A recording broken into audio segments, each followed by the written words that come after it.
I'm Al McFarlane. Welcome to Conversations with Al McFarlane. Pleased to have a new friend in the community to be on today's program. Dr. Courtney Jordan Beckler serves as the medical director for the Minneapolis Heart Institute Foundation and guides their emergent science centers that include women's cardiovascular work, prevention, and global outreach. She is a general cardiologist at the Minneapolis Heart Institute, and she's passionate about a healthy state of well-being, body, mind, and spirit. And she's a national leader in integrative medicine and wellness. Dr. Beckler previously served as the assistant commissioner for health improvement for the state of Minnesota, and she helped grow and lead the Penny George Institute for Health and Healing at Allina Health. She served on the National Prevention Committee for the American College of Cardiology and the Minnesota Department of Health State and Prevention of Cardiovascular Stroke Committee. I may be saying that wrong, but we'll clean that up. Courtney, Dr. Beckler, thank you for being here. How are you today? And you have to unmute for me. I'm great. Thanks so much, Al. It's really exciting to be here having a chance to speak with you. Well, likewise, the pleasure is all mine. We're working together on some projects that we'll talk about over the course of the interview. But my objective today is simply to introduce you to the listeners and viewers and ultimately the readers of Insight News for the work that you are doing. And I want to start with a general question about how you see yourself as a physician and why you've chosen this field of cardiology and what you gain as you serve both the community, your patients, and the profession. So let's start there. Awesome. Well, what a great question. I was actually thinking about something similar on my prep and thinking about this interview of what's drawn me specifically to cardiology. And I think what I love most about cardiology and heart disease is that 85% of it is preventable. So there's this great opportunity to make a difference in people's lives from never have to have it, right?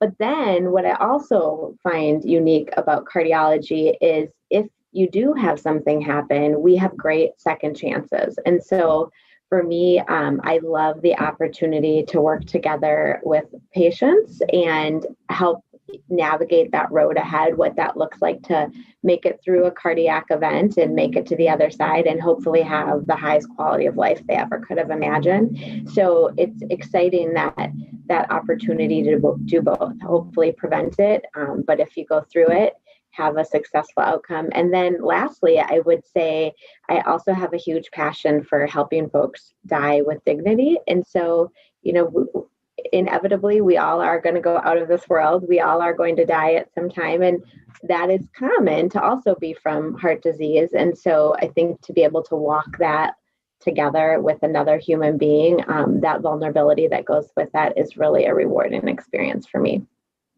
That's great. What's your training in your background? How did you focus your attention to this field? Yeah, so I interestingly, I went into really wanting to be an obstetrician. When I went into medical school, I actually spent the year before I started medical school doing AmeriCorps, and I worked on the north side with North High School and then also Southwest High School and some of the Minneapolis high schools around teen pregnancy, and just loved that experience of getting to know a group of young women and everything.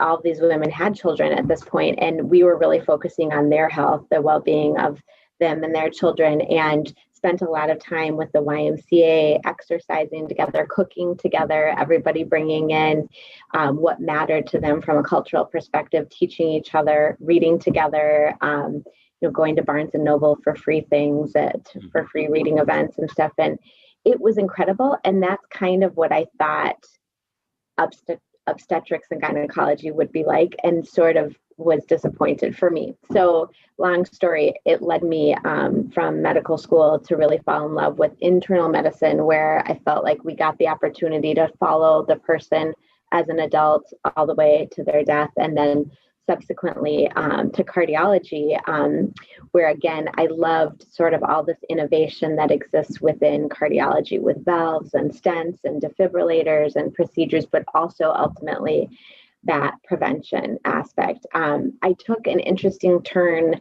after my intern year, which is the first year after medical school. I was distinctively remember being at, in residency that intern year at Regions at the time, Regions Hospital. And I admitted a patient overnight that was young. She was in her late 30s and she had high blood pressure that was in the emergency range. And so we had to admit her. And then, we quickly got her blood pressure under control. 2 days later, she went home, and they had this policy that if the same person came back within 2 weeks, you admitted them again from a learning perspective, so you could see perhaps if you could have done something differently. And this young woman came back, and this light bulb went off in my head.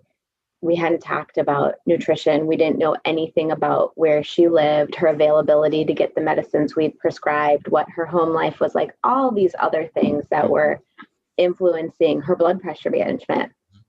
And I woke up thinking like the system's broken. Like, of course she's back. How could medicines alone fix that problem? And that led me into kind of pursuing another path while I was pursuing my medical training. So I ended up doing a master's in epidemiology and public policy at the University of Minnesota School of Public Health because of my interest and love for population health, recognizing that 80% of our health outcome is outside and independent of healthcare, but really wanted to kind of bring those two worlds together. That's fantastic. And so the specialty then of population health and cardiology allows you to do what? Now, let me ask you, are you, as a heart physician, what's the realm of your medical work? Are you a surgeon? Or tell me what you do. So I specialize in prevention, but I'm a general cardiologist, so I definitely do not do surgery, and I don't put in stents or valves myself. Some of my colleagues and partners have extra training in interventional cardiology, or surgeons in that case. So the work I do really focuses on both that primary prevention and then secondary prevention if somebody, after they've had an event.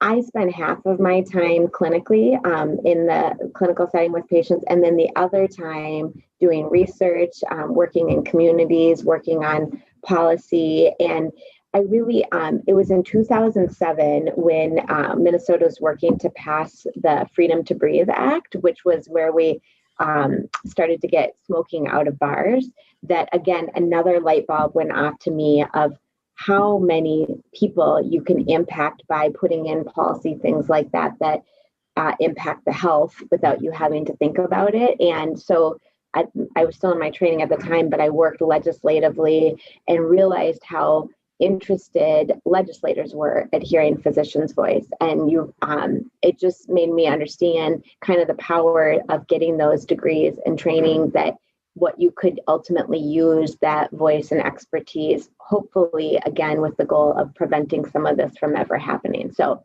I do both. Right? Okay. Well, so let's talk about the Minneapolis Heart Institute Foundation, the institute itself and the foundation, your role in both of those organizations. Yeah, so the Minneapolis Heart Institute is the largest cardiovascular center within the state of Minnesota, and that's really where the cardiologists and the interventionalists and the cardiovascular surgeons live. So I practice medicine there, and we're now partnered with United Heart and Vascular Clinic. So we have kind of the Minneapolis Heart Institute West and the Minneapolis Heart Institute East in St. Paul.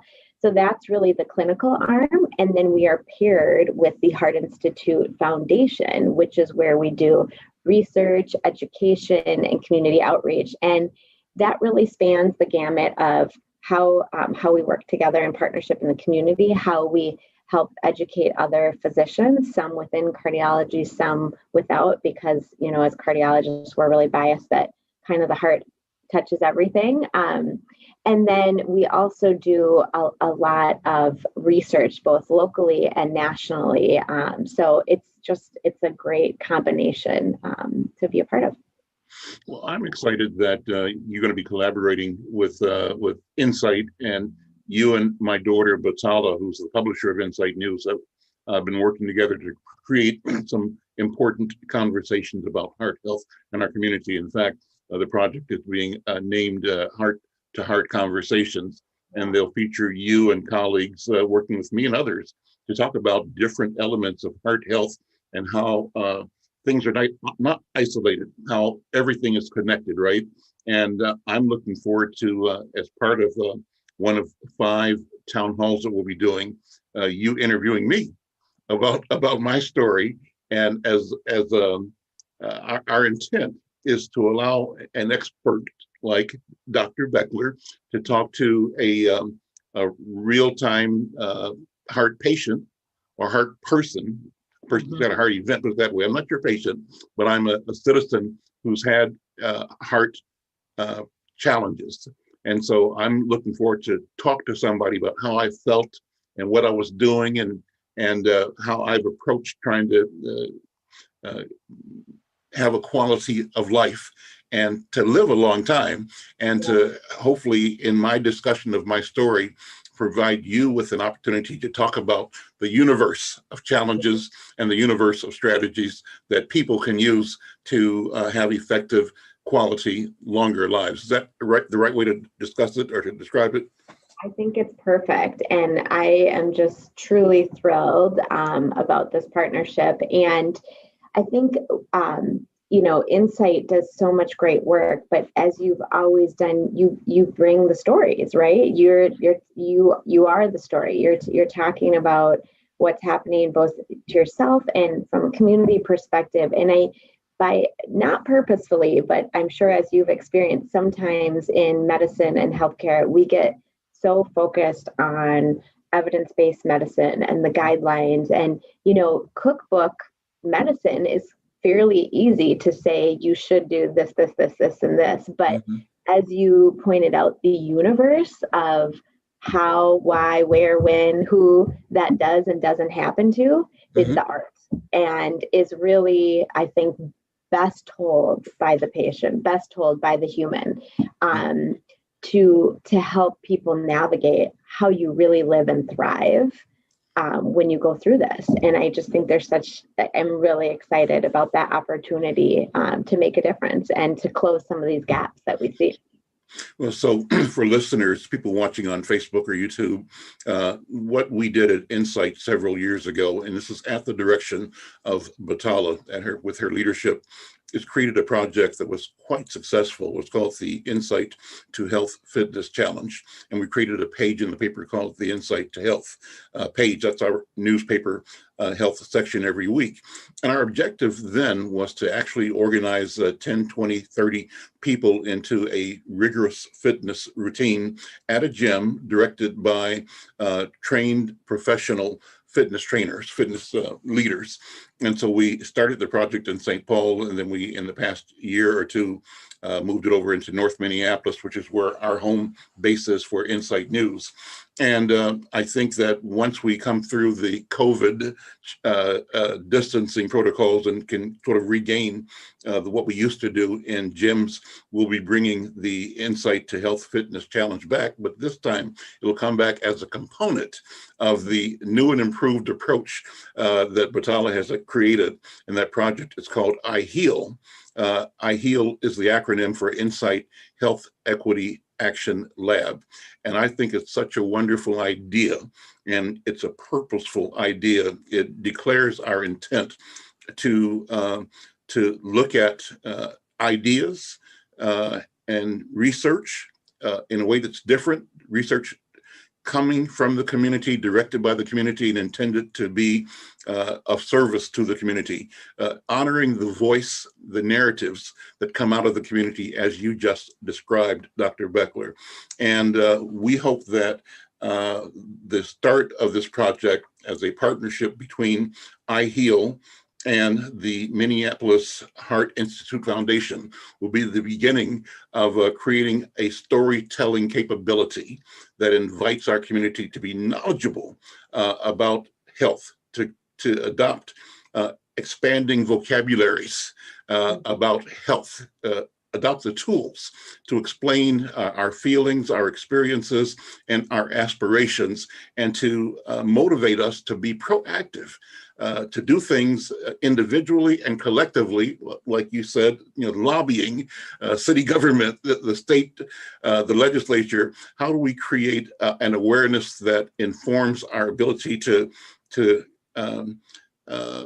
I think, draft, design a future that really reflects the quality of life that we want and we deserve. So that's kind of where we are. And we are thankful to you, Dr. Beckler, for your leadership and for your service, and for you being able to bring together such a great institution to work with us in community. And so let me ask you about that. Your studies led you into population engagement, research and data, and with the specialized knowledge of medicine and health. Where do you see us going, and what do we need to do, you and I together, the Institute Foundation and Inside News, to help create equity around health in North Minneapolis in particular, but in the Black community in general? What do you think? Yeah, well, I think you nailed it in that it has to be designed by the community for the community, with where the interest lies from the community with some of the medical experts, if you will. And I think, again, what's so exciting is back to that love of cardiology is the leading cause of death for everyone, but unfortunately at a disproportionate rate for Black Americans is heart disease. So we can change this because there's lots of room to do tremendous things, from very upstream things of living, how easy it is to thrive in your community, which is some of the work that you and Batala have already started, to what it looks like to get equitable care and to feel comfortable at the clinic, and to feel like trials are designed for you, and because we know people do better who participate in trials. So I think that the opportunities are endless, but I am really excited, biased of course, but I think that the Heart Institute and Foundation is really a powerhouse when it comes to cardiovascular disease research, education, commitment on the clinical side to changing these norms. So bringing together these two groups, I think that the opportunities are endless to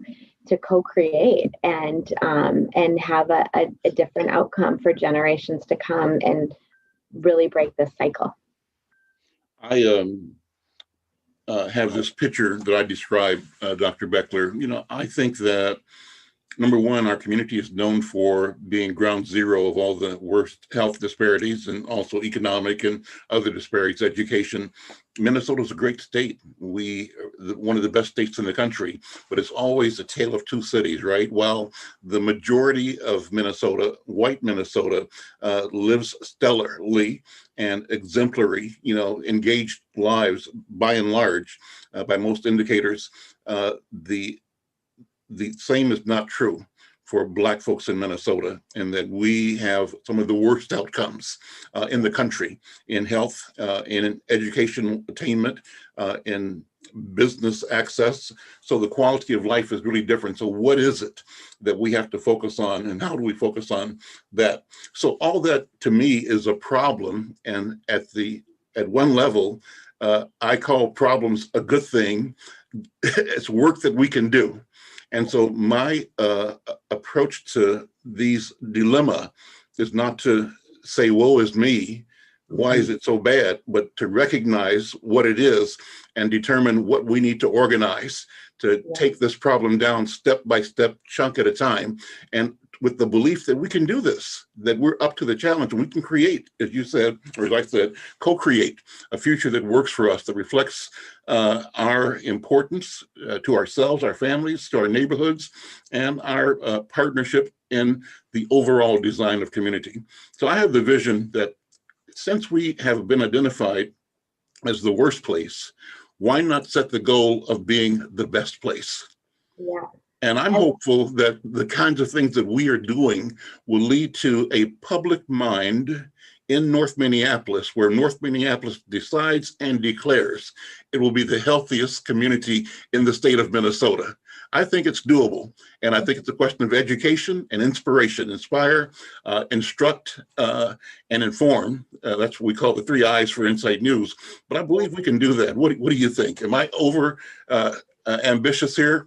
Not at all. I think it's completely doable. And like you're saying, you're surrounded by cities. Medina, for instance, has one of the highest life expectancies in the entire state. So why can't we bring that? And it's not even bring that, right? It's design that. It's have the community declare what that looks like. And I think it starts with large, big goals and grabbing and going for it, So I think it's fantastic. I'm with you. I'm your champion. Well, we're going to do we've got a series of 5 town halls planned so far, but it's part of, I think, an 8-session curriculum that you created. Preview that if you would. What if people want to join, support, be a part of this series of town hall meetings? We're also going to be doing some research out of sort of people's knowledge, sort of get a baseline of who's listening. But people can join this program. But talk about what you're going to talk about over the course of the 5 sessions. Absolutely. So I created a curriculum that, as you mentioned, is about 8 sessions that will sort of morph into 5, but that was really designed for communities, and we've piloted it in the communities, but with the idea that the interaction that you have with the physician is usually pretty short, and you don't have the time to get into the nuances of all these different things above and beyond what was prescribed or what procedure was done, that you need to be able to have that education that you're saying, be empowered to take the next step that's right for you. So this will be broken down into a little bit more understanding of what is heart disease. That alone is kind of confusing for folks to have just a little mini primer of sorts on the pathophysiology or the bare bones of what heart disease is. What medication somebody might have prescribed and what they actually do. So just a little what we would say pharmacokinetics. But so that understanding of why you might feel a certain way or things to expect can be really helpful as people are navigating what medicines, why, and how. Nutrition specific to overall heart health and longevity, movement, and then purpose, is a really big one that we find the difference between someone thriving and sort of barely surviving with heart disease really gets to that whole person, mind, body, spirit. How do we feel best versus just looking at the heart? So I think there'll be a great opportunity to touch on all of those. And lastly, mental health, I think, is a big driver. We know it's 30% of all heart outcomes, and how do we change that trajectory and kind of look at this head on. So it's going to be exciting. As you were talking, I was thinking about my experience. My challenge was CHF, congestive heart failure, right? And Batala and I were at one of our fitness challenges where we're getting up 4 days a week, I think, at 6 a.m. and showing up at the YMCA down in Heritage Park. We had 30 people showing up, at 6 a.m. and putting in a hard hour, of really grueling, grinding workout. And so one day she said, "Dad, you don't look so good." I said, "Oh, really?" Because I just wasn't aware. I'm sweating, So, well, as a result, I ended up going to, the emergency room myself. I drove myself later in the day, but that's when we discovered I had something going on. And so, I'm so glad that she paid attention to me. I'm so glad that I paid attention to her. I listened to her, and I listened to my wife when I came back home. She said, "Dad's got to go. Get him out of here, not get out of here, but get him to the hospital or to the clinic." And I did. And that led to, the diagnosis and to some, being able to pay attention. And so learning about what it is that's going on is a good thing. And there's still more to learn. You don't ever learn it all. But to have this conversation with you and to invite other people to share and talk about their experiences and their intent and desire to create a livable and better outcome is going to be a wonderful thing. Yes, it is. It's going to be exciting. Well, listen, for those who are interested in knowing about this, I can give them the Inside News email address right now. And if you have an interest in being a part of this series of town hall meetings, reach out to me, actually, McFarlanemedia@gmail, and we'll send you information on how you can connect and be a part of this conversation. So it's McFarlane Media, McFarlane media@gmail.com. We'd be glad to share with you what we're going to be doing and invite you to be a part of it as well. Dr. Beckler, give me a little bit more on your background. I ask this all the time because I'm a curious guy. I'm a journalist, right? So what did you want to be when you were 5 years old? I'm pretty sure when I was 5, I wanted to be a lawyer. It wasn't until 8th grade that I was set on being a doctor. So, yeah. How did that transition come about? I'll tell you, it's so, the impact that a teacher can have is just amazing. So I was in a science class in 8th grade where this teacher would say every time who did better on a test, a girl or a boy. And I'll never forget, because you hear all these stereotypes about girls not feeling like they can exceed in science. And you would see objectively on the board, it would kind of alternate a girl, boy, girl, boy. And so we would race to the room and we would write like women rule on the whiteboard, and the guys would erase the WO. So it would say men rule, but it was just nice, healthy competition. And once a month, they would have little videos on what you could do with science. And one time they had one on a physician, and I do not come from physicians. And I saw it and thought, that's it. Like, as you can tell, I love to gab, which is a good and bad thing. And but then it took kind of the love of math and science for me, together with having the opportunity to know people's stories. I mean, it's really similar to the work you do with the lens on the science side. So I just forever will be in awe of getting to be a part of somebody's life that way. Great. Well, listen, thank you so much. I'm looking forward to our collaboration and the conversations we're going to have. And for those who are listening on YouTube or watching on YouTube or Facebook, reach out to me directly, McFarlanemedia@gmail, and I'll give you more information, tell you how you can be a part of this upcoming series, heart-to-heart conversations. It's going to be great, and I'm looking forward to it so much. And be a part of our intent, our shared and mutual intent to change the world by changing North Minneapolis first. We can do this together. Dr. Courtney Beckler, thank you so much. Thanks, Al. Okay. Bye-bye.